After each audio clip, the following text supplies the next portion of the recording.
உங்களுக்கு எத்தனை வாட்டிப்பா கால் பண்றது? హలో ఎవరు మాట్లాడుతున్నారు? నేను పెద్దవాడ అరవింద్ మాట్లాడుతున్నారు.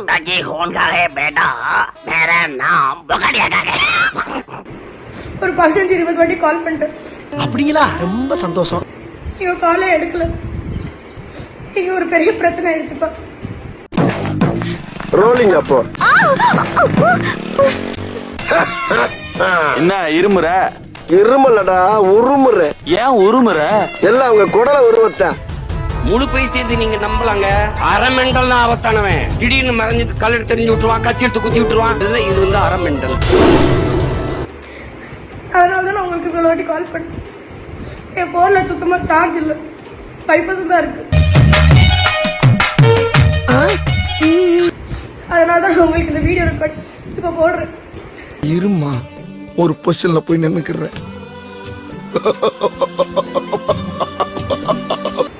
இங்க எங்க ஹாஸ்பிட்டல்ல ஜோயல்னு ஒரு பொண்ணுக்கு டெலிவரி பார்த்தாங்க. நார்மல் டெலிவரி சொல்லி தான் டைப் பண்ணாங்க. குழந்தையோ பிறந்துச்சு. ஏய், உன்னை தெரியும்டா எனக்கு. என்னென்ன வேலைக்கு எப்படி எப்படி முடிய டைப்பா மாத்துவேன்னு எனக்கு தெரியும். இதெல்லாம் நம்ம கிட்ட வேண்டாம் மகனே. அதான் பிறந்து ஒரு நிமிஷத்துலயே குழந்தை இறந்துருச்சுப்பா. என்ன நடிப்பு நடிக்கிறாங்க. இந்த நடிப்பெல்லாம் பார்க்க சகிக்காம தாண்டா சிவாஜி சீக்கிரமாவே கிளம்பிட்டாரு. இங்க எல்லாருமே அப்செட்.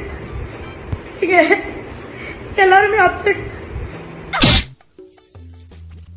குழந்தைய கிளீன் பண்ணி அட்டெண்டர் கிட்ட ஒப்படைக்க சொன்னாங்க. என்ன நானும் கிளீன் பண்ணி ரத்தத்தெல்லாம் தொடச்சி கிளாத்ல சுத்திட்டு இருக்கும் போது இது குழந்தைக்கு உயிர் வந்துருச்சுப்பா.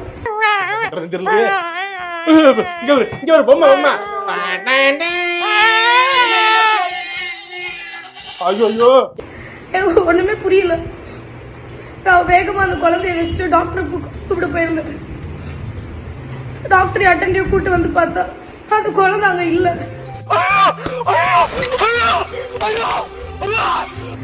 நாங்களும் வெளியெல்லாம் தேடி பார்த்தோம். வார்டுக்குள்ள யாருமே வரல. சிசிடிவி ஃபுட்டேஜ்லாம் செக் பண்ணோம். ஆனா அந்த குழந்தை அங்க இல்ல.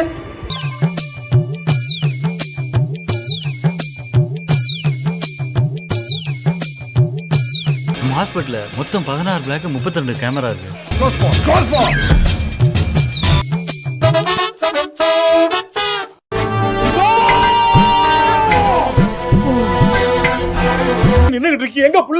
இப்போ குழந்தையோட ரிலேட்டிவ்ஸ்லாம் நான் தான் அவங்க குழந்தை ஏதோ பண்ணிட்டேன்னு என் மேல பழி போடுறாங்க. அக்யூஸ்ட் யாராவனா இருக்கட்டும், சட்டம் தன் கடமையை செய்யணும்னு காவல்துறை மேல ஜனங்களுக்கு இருக்கிற கொஞ்ச நஞ்ச மரியாதையும் காப்பாற்ற வேண்டியது என்னோட பொறுப்பு. நீ புடுங்குறது பூராமே தேவையில்லாதான். நீங்க எங்க போறீங்க? ஆணி புடுங்க. ஆணியா புடுங்க வேணாம், வாங்கடா. எனக்கு என்ன பண்றதுன்னு தெரியலப்பா. ரொம்ப பயமா இருக்கு. காதன் வந்து கத்தினுங்கிற கொசு மாதிரி சொன்னதே சொல்லு. தெரியல, எனக்கு என்ன பண்றதுன்னே புரியல.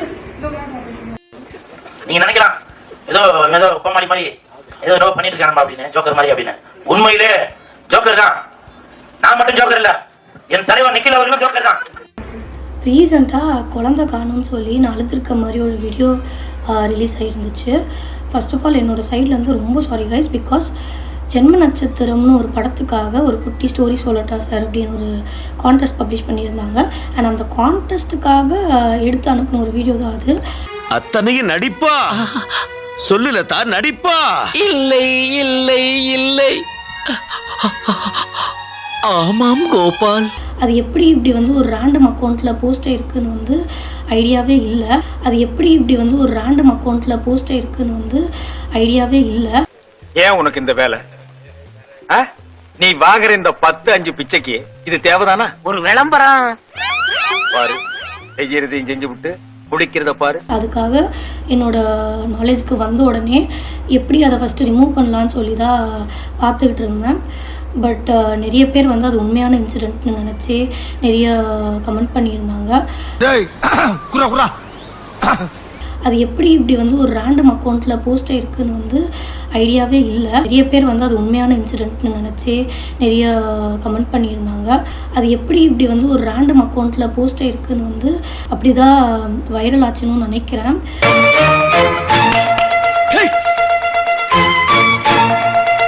ஸோ அது உண்மையான இன்சிடெண்ட் கிடையாது. ஒரு ஷூட்டுக்காக நான் அனுப்பின வீடியோ ரேண்டமாக போஸ்ட் ஆகிருக்கு. அதுக்காக என்னோடய சைட்லேருந்து ரொம்ப ரொம்ப சாரி. யாரையாச்சும் ஹர்ட் பண்ணியிருந்தாலும் ரொம்ப சாரி கைஸ். Sorry madam. நீங்க ஏன் சார் சாரி கேக்குறீங்க? அவன்ல சாரி கேட்கணும். Sorry madam. மறுபடியும் ஏன் சார் சாரி கேக்குறீங்க? தெரியாம சாரி கேட்டேன். Sorry madam. யாரையாச்சும் ஹர்ட் பண்ணியிருந்தாலும் ரொம்ப சாரி கைஸ். உங்க டைம் பாசிங்க்கு நானா கிடைச்சேன். என் நெத்திய நல்லா பாருங்க, இதுல கேனப்பைய அப்படின்னு எழுதி இருக்கா இல்ல? அப்ப நான் என்ன இழிச்ச வாயனாடா? இழிச்ச வாயனா? இது வரைக்கும் நீங்க எப்படி வேணும்னாலும் இருந்திருக்கலாம், ஆனா இங்க ஒழுங்கா மரியாதையா நடந்துக்கிறணும். திமுக கூட எப்பவுமே கூட்டணி கிடையாது அப்படின்னு சொல்லிருக்காங்க. அவரை நாங்க கூப்பிடலையா? என் பக்கத்துல ஒருத்தன் தீஞ்சி போய் உட்காந்து வரான்டா. வச்சு அவனை ரவுண்டு பண்ணி பார்த்தேன்னு வச்சுக்க, போகி கொளுத்துல சைக்கிள் டயர் மாதிரியே இருப்பான்டா. தெருவுல நடந்து போனா கூட ஒருத்தனும் கண்டுக்க மாட்டான். ஆனா அப்படிப்பட்ட எடப்பாடி பழனிசாமிக்கு Z+ பாதுகாப்பு கொடுத்திருக்காங்க பாஜக ஒன்றிய அரசு. டேய் பாடி கட்டுக்கலாம், உங்களை நினைக்கும் போது என் கண்ணு கசங்குதுடா. உங்க 2 பேரும் எதுக்காக தெரியுமா பாடி கட்டா வச்சேன்? எப்ப பார்த்தாலும் ஏதாச்சும் ஒரு ரூட்ல எவனாச்சும் வந்து அண்ணன் ஒம்பளத்தை அடிச்சு போடுறான். அது நடக்க கூடாதுன்னு உங்களை வச்சிருக்கேன். பொதுவா இந்த Z+ அப்படின்றது முதலமைச்சர் லெவல்ல இருக்கிறவங்களுக்கு தான் கொடுப்பாங்க. ஆனா ஒன்னும் தெரியாத தற்கூரிக்கு எதுக்கு Z+ கொடுத்திருக்காங்க அப்படின்னு தானே யோசிக்கிறீங்க. இப்ப சொல்லு, ஞாபகம் இருக்கா? ஞாபகம். உன் சைடுல நீ யோசி, என் சைடுல நான் யோசிக்கிறேன். அதான் உங்க ரூம். எல்லாரும் போங்க. அதுக்கும் ஒரு காரணம் இருக்கு மக்களே. இந்த பாஜக அனுப்புற Z+ பாதுகாப்பு பிரிவுல இருக்கிறவங்க வெறும் பாதுகாப்புக்கு மட்டும் இருக்கிறது இல்ல, ஸ்பையாவும் இருப்பாங்க. Hello my bye over. உடனே டைனிங் ஹாலுக்கு வரணும். ஓவர். இங்கதான் இருக்கேன். ஓவர். எங்க இருக்கு ஓவர்? உங்க புடனைக்கு பின்னாலதான் நிக்கிறேன். ஓவர். அதாவது பாதுகாப்புன்ற பேர்ல எடப்பாடி பழனிசாமிக்கு பக்கமே இருந்துட்டு இவர் என்னென்ன பண்றாருன்னு பாஜகவுக்கு எனி டைம் அப்டேட் பண்ணிக்கிட்டே இருப்பாங்களா. கம்பெனி சீக்கிரத்தை வெளியே சொல்லாதடா, வாய மூடுறா. இங்க பாரு, அவன் காரை விட்டு கீழே இறங்குனதுல இருந்து அவன் ஆக்டிவிஸ்ட் அத்தனை எல்லாரும் கேப்சர் பண்ணுங்கடா. நீ இருந்தா எனக்கு உளவாளி. என்னென்ன நடக்குன்றது அப்பப்ப தகவலை கொடுத்து கொண்டே இருக்க வேண்டும். கொடுத்துக்கிட்டே இருக்கேன். அது வரைக்கும் அவனோட ஒவ்வொரு மூமெண்ட்ஸும் எனக்கு கமெண்ட்ஸ் கொடுத்துட்டே இரு. ஓகேவா? செல்ல ஆஃப் பண்ணாத, ஆன்ல வை. அதிமுகவும் விஜய் கூட கூட்டணி வைக்கிற மாதிரி இருக்கிறதுனால எடப்பாடியே வேணான்னு சொன்னாலும் விடாப்புடியா இந்த Z+ பாதுகாப்பை கொடுத்திருக்காங்க பாஜக ஒன்றிய அரசு. நான் ஒரு காம்பு தெரியும் வெத்தலையில வேஸ்ட் அவுட்டிட்டு இருக்க கிள்ளி வீசுவாங்களா, அந்த காம்பு தானே. இந்த பூவை தாங்குறேன், இந்த காம்ப சொன்னேன்.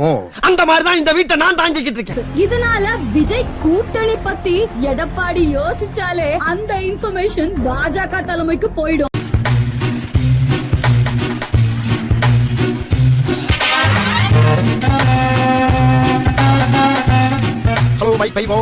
இதனால எடப்பாடி கேஸும் வெளியே வரும். இதே மாதிரி தான் இதுக்கு முன்னாடி விஜய்க்கும் Z+ பாதுகாப்பை கொடுத்து விஜயோட அரசியல் மூவ்மெண்ட்ஸ உளவு பார்த்துட்டு இருந்தாங்க பாஜக. வந்தமா விசேஷத்துல சோத்த தின்னமா ஊர் பக்கம் போய் சேர்ந்தமான்னு இல்லாம 15 வருஷமா டேரா போட்டுக்கிட்டு குறுக்கவும் நெடுக்கவும் அலைஞ்சிட்டு இருக்கிறியடா. ஆனா இப்ப அதுக்கெல்லாம் தேவையே இல்ல. ஏன்னா பாஜகவோட கைக்கூலியான அருண்ராஜு, சிடி நிர்மல்குமாரும் இப்ப டிவிக்கேல தானே இருக்காங்க.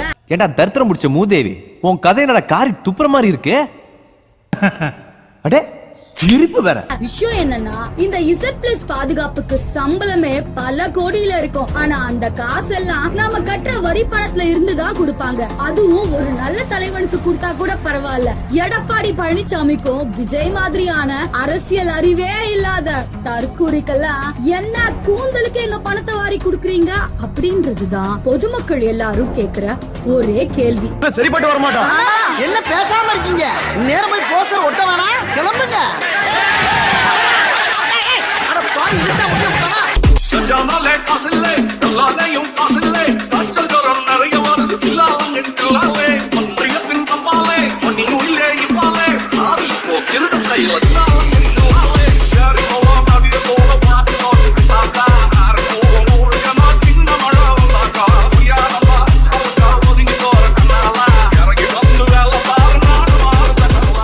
விஜய் வரட்டுமே.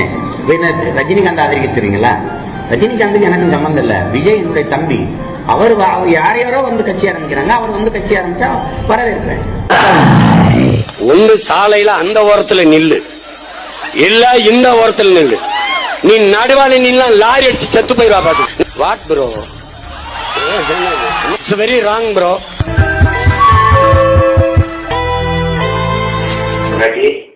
மாமாவை நீ நல்லதா நினைக்காத. என்ன மாமா இப்படிலாம் சொல்றீங்க? கேட்டுக்கிட்டேன்.